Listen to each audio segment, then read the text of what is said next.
کہتے ہیں کہ ایک بزرگ نے مدینہ شریف میں آ کر حضور کے روضے پر آئے اور بھوک کی شکایت کی، پھر وہیں سو گئے تو خواب میں ہی ان کو ایک روٹی حضور نے دی۔ یہ قصے کہانیاں ہیں لوگوں کے، قرآن حدیث تو ہے کہ جس کی ہم تصدیق کر سکیں۔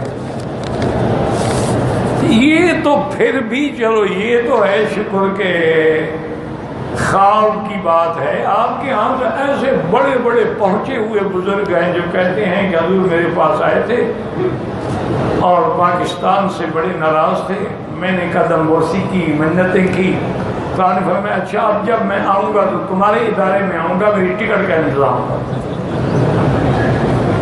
اور تمہارے پاس تو ایسے بڑے بڑے پہنچے ہوئے بزرگ موجود ہیں، اس بزرگ کے قصے کو کیا کرو گے جو حضور کے لیے ہوائی جہاز کی ٹکٹ خرید رہے ہیں؟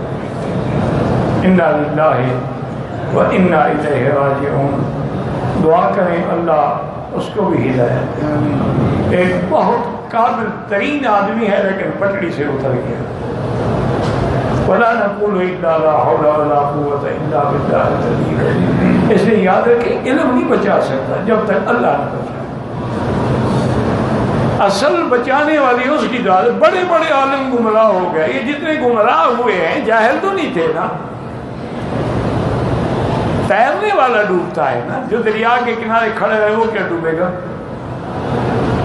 بڑے بڑے جتنے فرقے ہیں، معتزلہ ہیں، قدریہ ہیں، جبریہ ہیں، کرامیہ ہیں، مشبہہ ہیں، شیعہ ہیں، خوارج ہیں، یہ سارے ان کے اندر اتنے بڑے بڑے عالم ہیں، ان کے علم کو دیکھو تو ٹوپی گر جائے لیکن گمراہ ہو۔ اللہ کے قرآن میں تعریف کرتے رہے، ایک نہیں کئی ہیں ایسے لوگ۔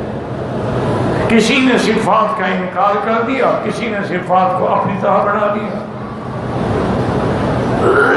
تو اس لیے دعا کی اگر باقی ہے کسی بزرگ کا کوئی واقعہ ہو اللہ اعلم، ہم نہیں جانتے، کیونکہ نہ تو ہمیں اس بزرگ سے ملاقات ہوئی ہے، نہ ہی کسی مستند کتاب میں قصہ ہے۔